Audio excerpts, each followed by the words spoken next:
السلام عليكم حبايبي، ازيكم عاملين ايه؟ ان شاء الله تكونوا بخير. هعمل لكم النهارده كشري مصري في حله واحده. هنبدا بايه بقى؟ بالصلاه على النبي.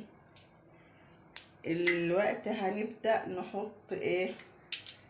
قطعنا بصل حلقات ورشينا عليه شويه دقيق وشويه ملح ابيض، وهنحطه في الزيت يتحمر. شوفوا بقى جماله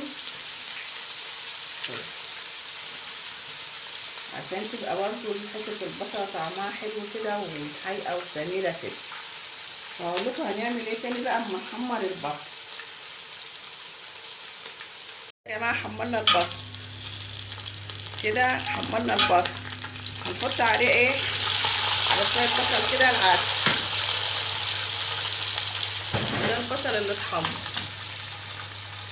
كده، حطينا شويه بصل حطينا عليهم العدس، هياخدوا غلو ايه، نشوحهم تشويحه كده في الزيت وهنحط عليهم بعد كده ايه؟ الشرب الميه.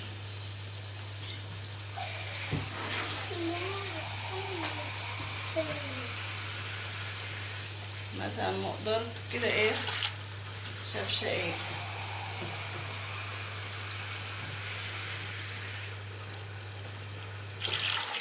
هيغلي ده غلوه ببعضه كده كويسه، غلوه كده كويسه ببعضه.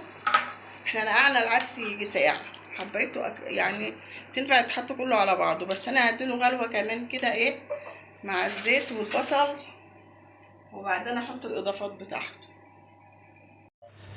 كده بقى يا حبايبي. العدس غلي اهو مع ايه؟ مع الشوربه اللي هي الميه، هو بيتعمل بزيت وميه كده بقى يا حبايبي. الكشري خلص اهو، اللهم صل على النبي. شوفوا مفلفل بالحبايه اهو اهو، بالصلاه على النبي، طالع كله مستوي اهو. رز ومكرونه وشعريه ومكرونه سباكيتي كلها اهو. هنغرفه بقى. شوفوا سايب من حبايه بحبايتها بالصلاه على النبي. احلى من الكشري المصري اللي بيتعمل في كذا حله، وانا ما كنتش عاملاه الا بالطريقه دي على فكره يا جماعه. شارب من بعضه ومدي طعم حلو قوي، كله شارب من بعضه كده ومدي طعم جميل. هغرب بقى واوريلكوا تاني كده بقى يا حبايبي. الكشري اهوت اللي في الحله والواحده، وعملنا بقى شويه الدقه، شويه دقه الشطه، شويه صلصه، الحاجات دي بقى في طبق صغيره كده واتعمل وكده. ده الكشري اللي في الحله الواحده، طالع خطير وجميل، وجربوه بنفس الطريقه هيعجبكم جدا جدا.